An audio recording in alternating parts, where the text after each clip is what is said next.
The magnetic north.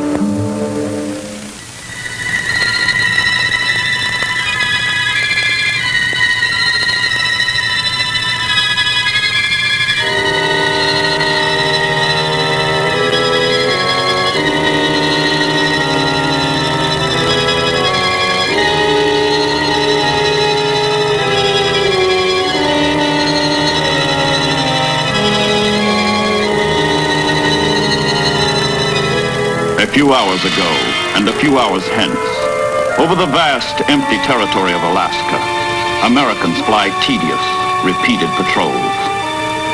War has come to the wilderness, waste, void of the ultimate north.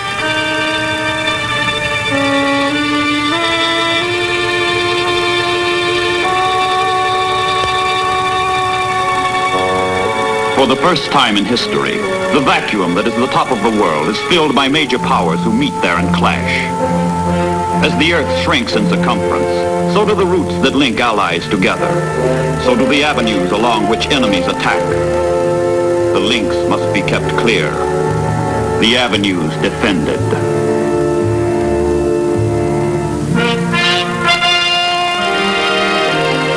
After Dunkirk, while Englishmen stand at bay, marshalling their strength, they strike to the north. Under Lord Mountbatten, crack commando troops hit key enemy coastal positions with swift, ravaging raids, in the ancient tradition of the Royal Navy, the tradition of Drake and Essex. In March of 1941, a commando force works its way through tortuous Arctic waters to stab at the Lofoten Islands off German-occupied Norway. Fish oil tanks, factories, and installations crucial to the enemy war machine are marked for destruction. The creed of the commandos? Plan thoroughly, strike boldly, retire swiftly.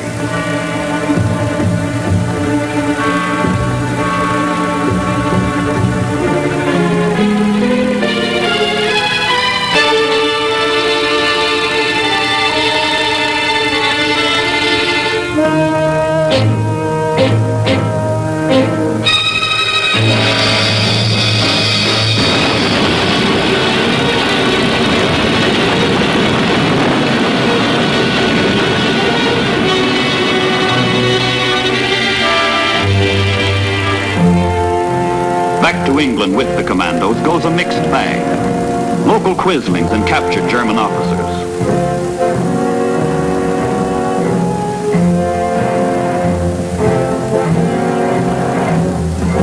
And 350 Norwegian patriots dedicated to democracy's cause, the liberation of their country. Target, Spitsbergen. Ocean, the Arctic. Date, August 1941. Spitsbergen's rich coal deposits and key weather stations are important to the Germans. They must be destroyed.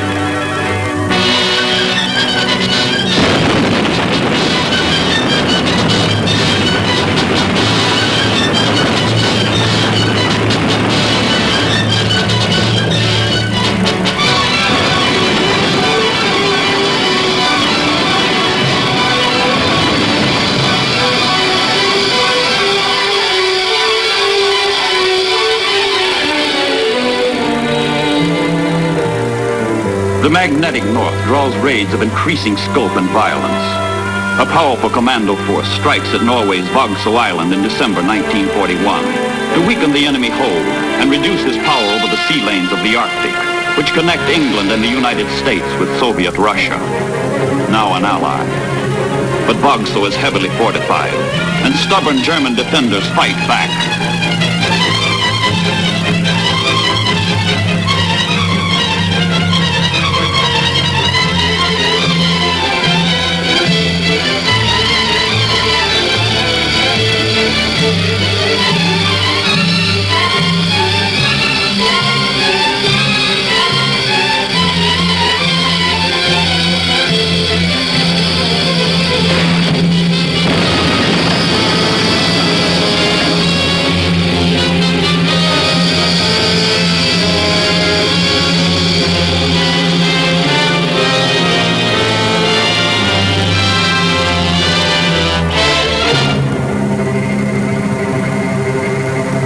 blockade is over. 150 Germans are dead. More military installations wrecked. More patriots liberated. More quislings captured. And the commandos head for home as their countrymen, together with the Americans, determined to get supplies to desperate Russia, no matter what the cost. An ally is in peril, and a lifeline is flung across the top of the world. It is the most expeditious way of feeding embattled Russia from democracy's arsenal. The shortest route. But for the pregnant ships, the grimmest, the harshest, the cruelest.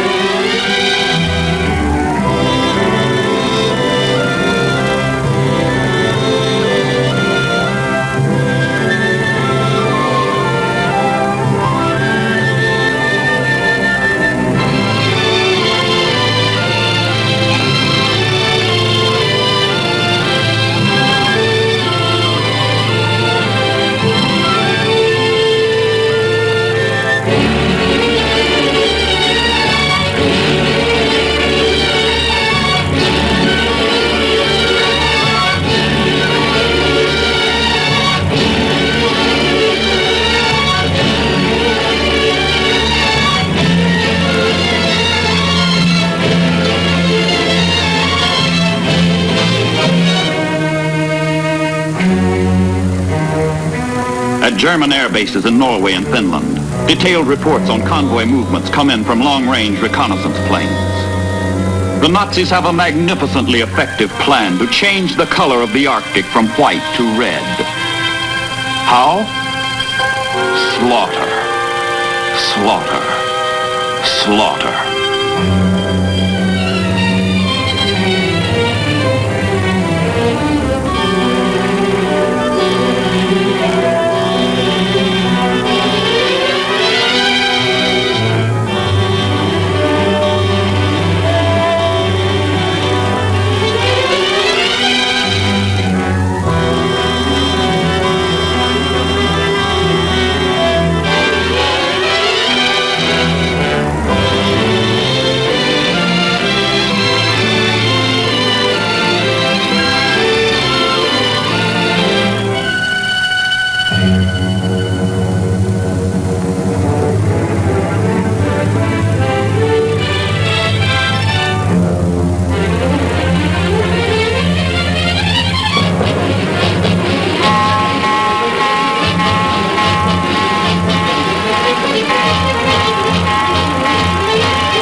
Smokescreen, a device to hide the convoy and confuse the attack. Any and all means of defense must be taken against the terror about to strike. High-level bombers and low-level bombers, torpedo planes and strafing planes, submarines, the entire holocaust of Nazi fury.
The attack goes on, relentless, unbroken.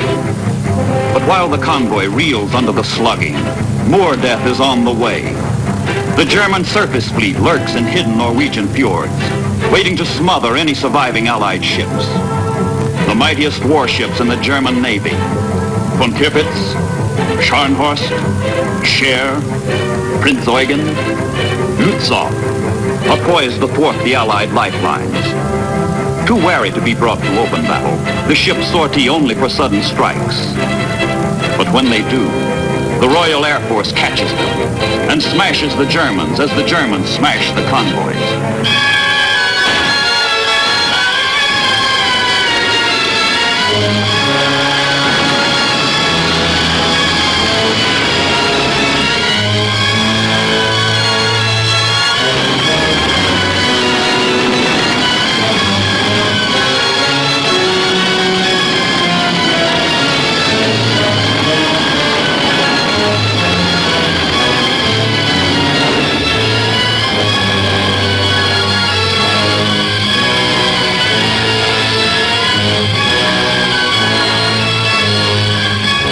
The Germans reel in the seesaw struggle for the Arctic, but the Murmansk convoys come close to full disaster. The German attacks continue around the clock, continue for days on end.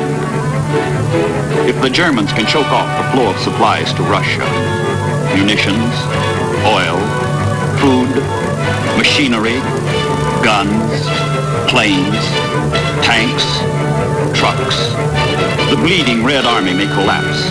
The entire Allied cause may face defeat.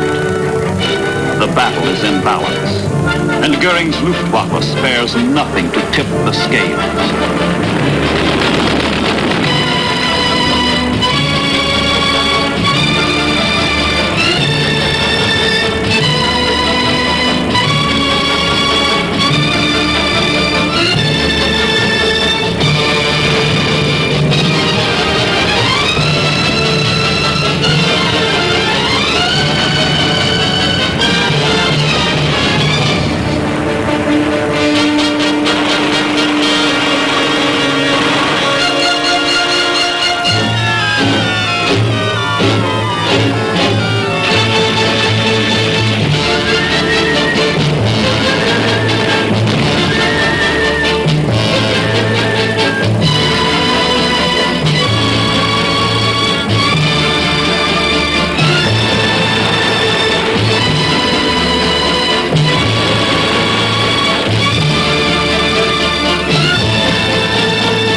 In some convoys, only one half of the ships survive.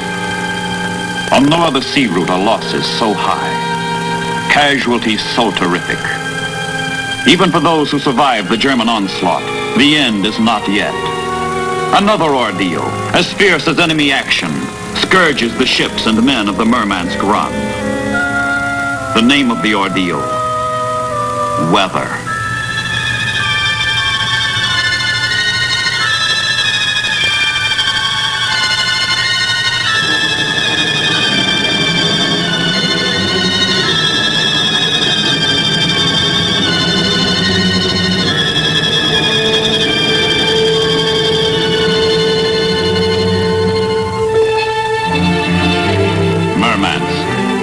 The goal. Journey's end.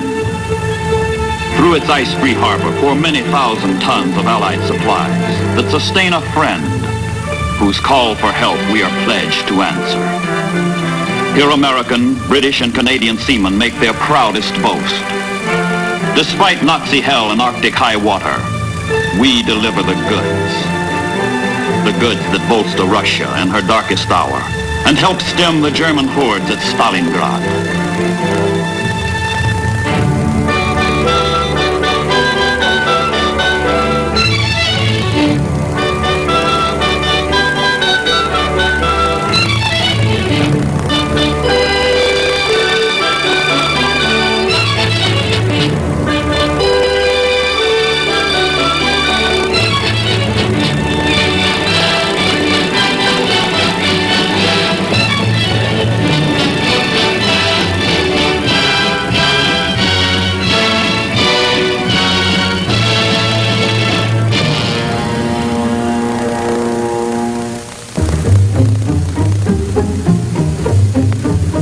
In miserable Murmansk, the suspicious Russians restrict the movements even of their own allies.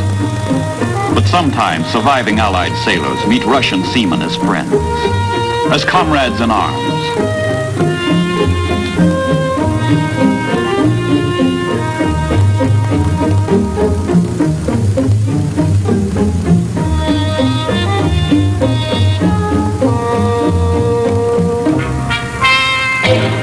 Directly across the North Pole, the United States faces the Soviet Union on the Bering Sea, where the Aleutians stretch 1,000 miles toward Asia. Here, too, contact is made with the Russians. The United States Navy transfers ships of war to the Red Navy. And with the ships goes the knowledge of how to use them.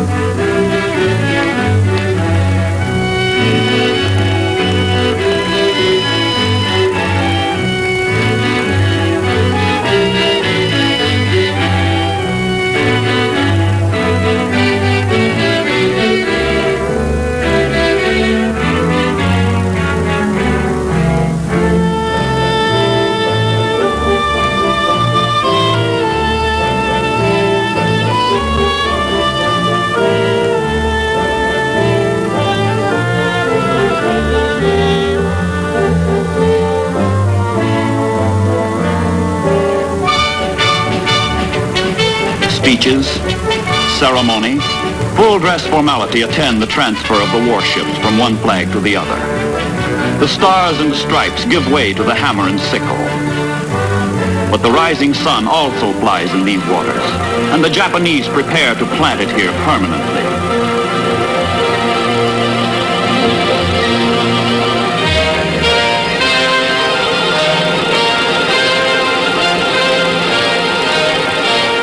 The top of the world is a Japanese target, and she pinpoints Attu and Kiska for invasion as part of her overall strategy in the Pacific.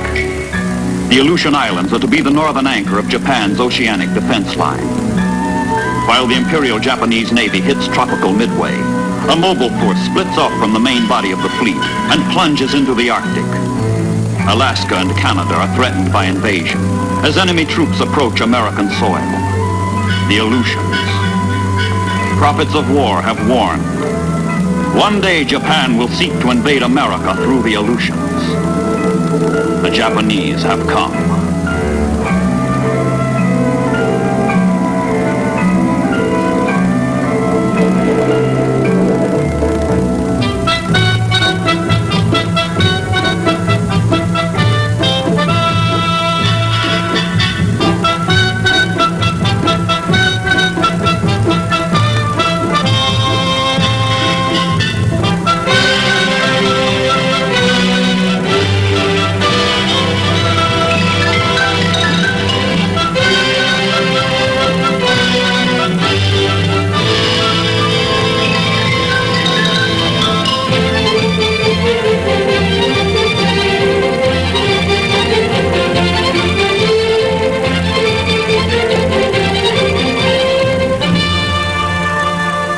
June 1942. Attu occupied, without opposition. Kiska occupied, without opposition. 10 forlorn Americans are captured at the Kiska weather station. At scattered, dreary, undermanned bases, like Dutch Harbor in the eastern Aleutians, American pilots brave the world's worst flying weather to harass and reconnoiter the Japanese. Their mission is to neutralize the enemy on Attu and Kiska, cut off his supplies and make the islands worthless, until men and ships can be gathered to recapture them. Attu and Kiska in Japanese hands menace the United States, but in American hands they will threaten Japan. Both sides fear attack by way of the Aleutians. Each side seeks to block the other.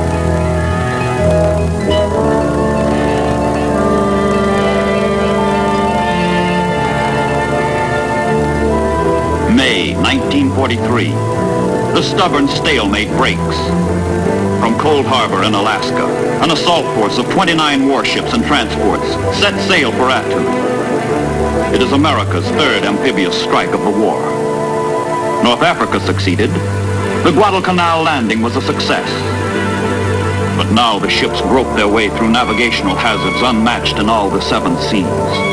Treacherous currents, uncharted rocks, continual fog, raging storms.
Calls for a landing on the island's south coast.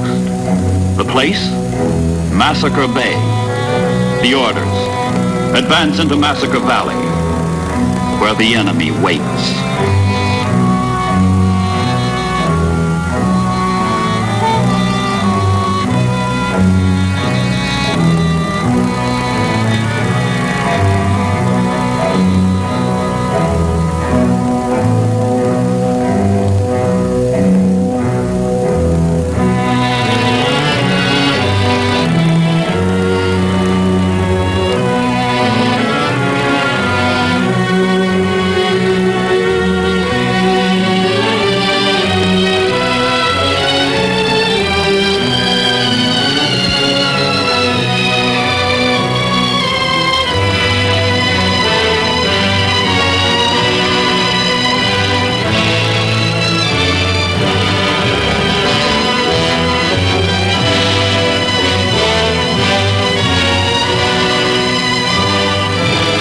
Soldiers of the 7th Division, trained for desert fighting, find themselves at war in a freezing hell where an invisible enemy defends himself with suicidal courage.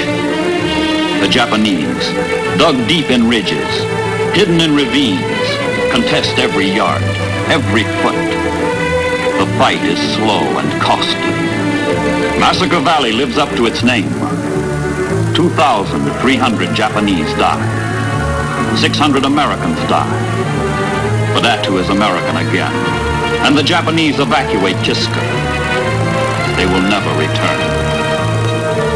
Victory over the northern enemy is a desolate victory. The Arctic becomes a theater of military frustration. Nothing more happens to affect the outcome of World War II.